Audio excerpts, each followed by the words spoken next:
my head, it's like, I'm going to win this show or I'm going to die. Bodybuilding can be a very ugly world that people aren't aware of, shit that goes on. To think that he's in this soil right now is making me a little emotional. There's a rising crisis going on in modern bodybuilding. I got a list of 50, and there's 50 pros that I know about that have died. What about amateurs? The glamorized industry has a dark side that some organizations and coaches would rather keep hidden. Becoming a ticking time bomb. At the top of the iceberg, the risks of elite bodybuilding are clear. Steroids will kill you. But when we go deeper, we see a lot more going on, and the consequences are becoming increasingly fatal. More bad news from the bodybuilding world, unfortunately. Sean the Dinosaur Davis, Joe Lindner, Sean Roden, 𝗕𝗏𝗶𝗆𝗆, 𝗕𝗏𝗋𝗆, Edric McMillan. Let these people know really what's going on. Ladies and gentlemen, Arnold Schwarzenegger. This was my introduction to bodybuilding, so how did it turn into this? So many of those guys have their stomach sticking out. It used to be that you should have a V-shaped body. Now, kind of like a bottle. People do not come to a show to see bellies. And if they want to do that, they go to a maternity ward or something like that. This look is known as Palumboism, coined after the bodybuilder Dave Palumbo. It's likely due to aggressive PED use, helping bodybuilders get bigger and leaner than ever. Each generation of bodybuilders are pushing the chemical envelope a little bit more, a little bit more, a little bit more. Arnold often calls out winners with bubble guts, getting them to hit old school poses that accentuate the modern flaws. Let's see one more double bicep shot with a great vacuum. Show them now how to do that. Watch this, guys. What this? What this? Look at that. Show your vacuum. It's a vacuum pose. Watch this, guys. See, that's what I'm talking about. Look at his vacuum. Look at this. Fans were quick to suggest that Arnold knew exactly what he was doing here. You're ripped. You're huge. No stomach, no nothing, no problems. Perhaps a lighthearted joke, but it's a warning for the more insidious issues going on in bodybuilding. That whole bodybuilding world is so strange because it literally is impossible to compete without steroids. It's no secret that they work. This is a natural bodybuilder holding up a photo of her son, Boston Lloyd. He went on to become an enhanced bodybuilder, achieving this transformation in just a year. This motherfucker looked like he just came out the hyperbolic time chamber. In 2020, he was diagnosed with stage 5 kidney failure after injecting himself with large doses of a peptide that causes weight loss in monkeys. His desperate mother tried to seek out help from Dr. Phil, but by 29 years old, it was too late. Boston Lloyd has passed. The autopsy revealed an aortic dissection, along with a severely thickened heart muscle and liver, likely caused by PEDs as the cause of death. A similar thing happened to 𝗕𝗏𝗶𝗁𝗂𝗏. A few years after collapsing on stage, he passed away, his heart almost 3 times larger than average. A study found heart attacks to be one of the leading causes of deaths in bodybuilders. You see, PEDs can result in the heart growing larger, often increasing bad cholesterol, which clogs the arteries, meanwhile damaging the liver. 𝗕's liver was over 3 times larger than the average person's. Perhaps more disturbing is sludge blood. PEDs can make blood thicker. These clots can block blood flow to vital organs, so some bodybuilders drain their blood. You could pour it upside down and the blood was solid. That's how thick it was.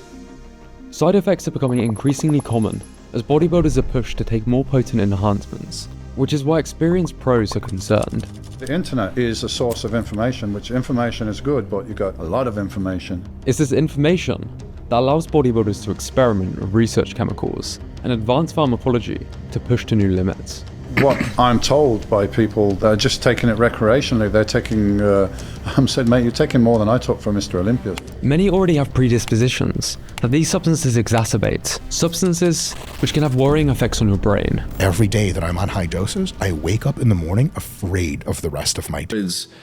Didn't make me more jacked, I would still take them just because of how it affects me mentally. Testosterone will change 90% of men's lives for the better. Bodybuilders in today's more honest social media landscape love to talk about how steroids make them feel.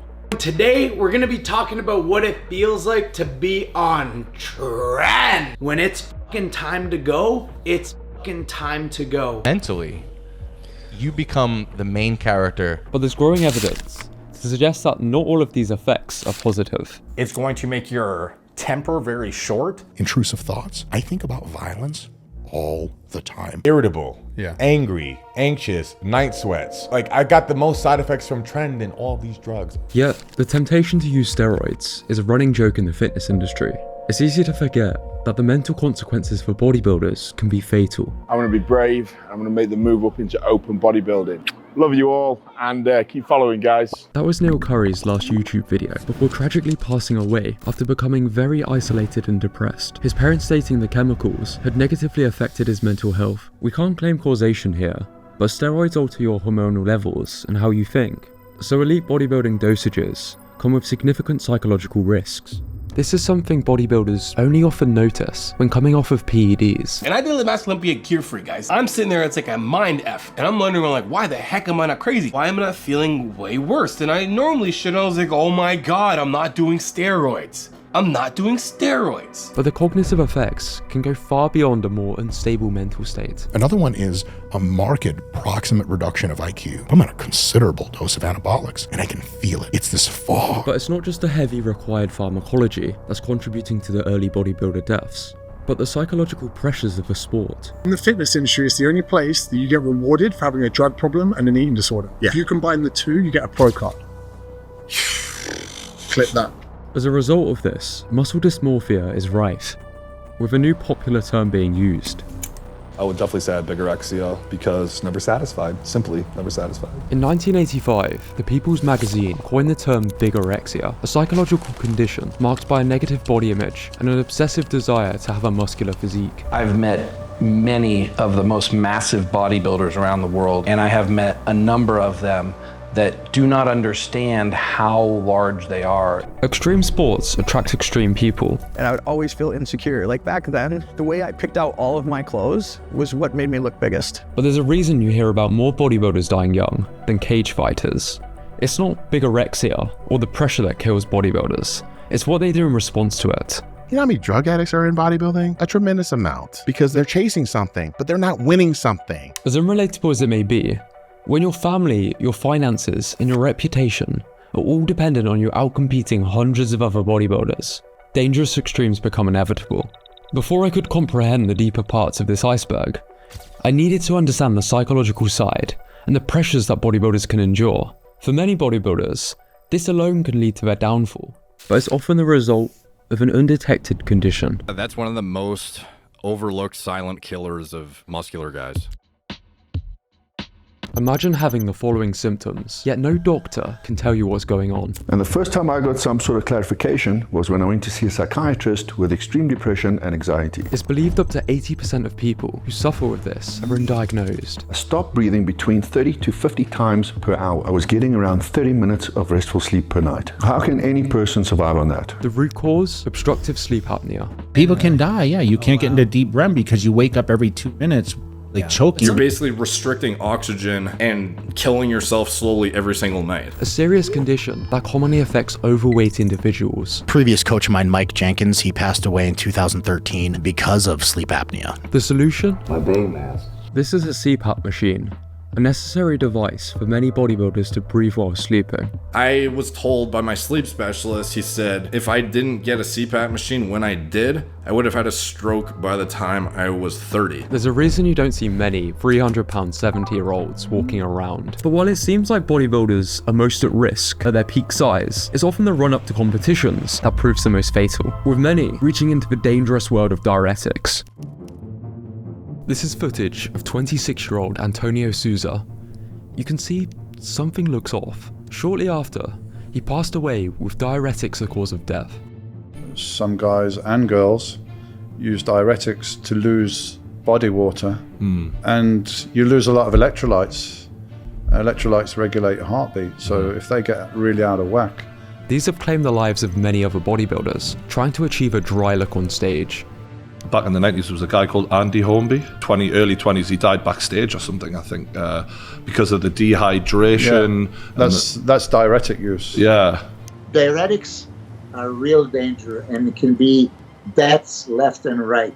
And they're increasingly being misused. Because, man, that's that's blood pressure meds, man. Like, what are you doing? Jodie Engel won her pro card in 2020, but was later hospitalized with rhabdomyolysis, acute kidney injury, and cellulitis linked to diuretic overuse, and now needs to take a concoction of medications for the rest of her life, stating she would give her pro card back in an instant, just for one day to live in her old body. Diuretics are very dangerous. They will kill you. Despite this, the abuse of diuretics and experimental compounds is on the rise. with some placing the blame on the coaches providing them. Because I'm telling you, some of, if not the most famous coaches in the entire world couldn't give two shits about your health. And why do I know this? Because I've been sent their plans. Yeah, he was working with 𝗕𝗏 𝗶𝗆𝗆. When he started working with 𝗕𝗏 𝗶𝗆𝗆, I said, Dallas has 6 months to live. He died 8 months later. That was Sean Ray, calling out a prominent bodybuilding coach. Chad's got blood all over his hands, man. There's at least 5 deaths. Don Youngblood, 𝗕cie𝗱𝗆𝗆𝗆𝗏, 𝗕𝗏 𝗶𝗆𝗆𝗆, and a few other people that he's had his relationships with as a bodybuilding coach that are dead and in the ground, and he hadn't gone to one funeral. The role of an elite bodybuilding coach is often to help the bodybuilders tread the thin line between life and death leading up to a show. It's a grey area. Doctors wouldn't even touch a lot of these bodybuilders because there's no evidence on, like, you're not going to advise somebody on taking trenbolone that's only used in veterinary scenarios. Like, you'd lose your license and it's completely unethical. So coaches often provide illicit substances and dosages without formal training or medical licenses. It's fine if everything goes right and it works because you're. What happens when it doesn't go right, or your body reacts slightly differently? Bodybuilders die, with coaches facing criticism, such as the so-called guru of death. This guy, they're saying he killed 5 people. He's telling me, no, I only killed 2 people. So I was like, what kind of person says that? No, bro, it's 2 people, not 5. You get it right. But as bodybuilder Luke Sandoe stated, shortly before passing away, we play with fire in this game. Sometimes things get burned. As stated in medical disclaimers when working with bodybuilding coaches, it's the clients who are ultimately responsible for their health. He doesn't seem to be an evil guy. I don't get that impression. I get them. I never once saw him as an evil guy. Yeah. Even when I read that insane diuretic protocol, that I own it. I laughed at it and said, if this doesn't kill me, I'll be shocked.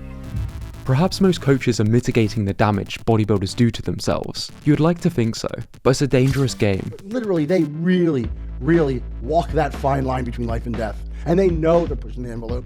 And they do it anyway because of the accolades, the possible potential accolades and the money and the new clients that they might garner from this notoriety. And you guys know exactly who you are. But many are concerned with the false security that seemingly knowledgeable coaches provide.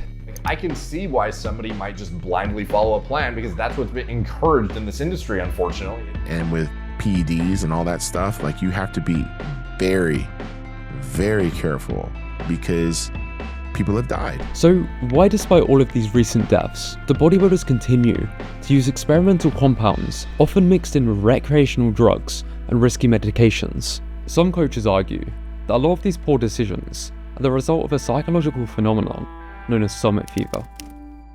And what happens in mountain climbing, when you get to within a mile of the summit of the mountain, you get what's called summit fever. And what that does is it makes you set aside every safety rule, everything that could keep you healthy, everything that you know might kill you, because all you see is that summit, that goal. And it happens within the last mile of a mountain climb. And it's a huge phenomenon. The top mile of any huge mountain is littered with corpses. And now so is bodybuilding for the same reason. Elite bodybuilders are often at their unhealthiest point when they step up on stage.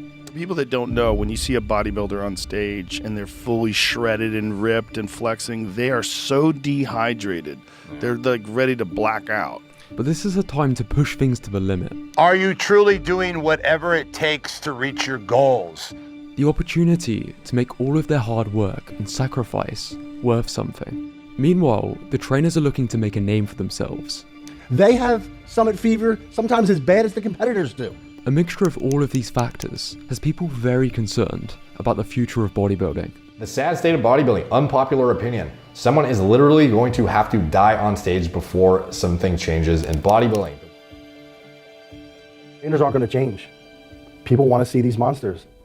And so they will continue to produce monsters. They're going to continue to reward that, and the stakes are going to get higher, and therefore the usage is going to get higher.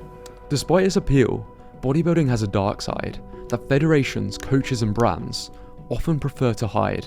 Many fans believe more should be done to protect competitors' health, perhaps by drawing inspiration from the sport's early days. Because look at the old days when Steve Reeves won.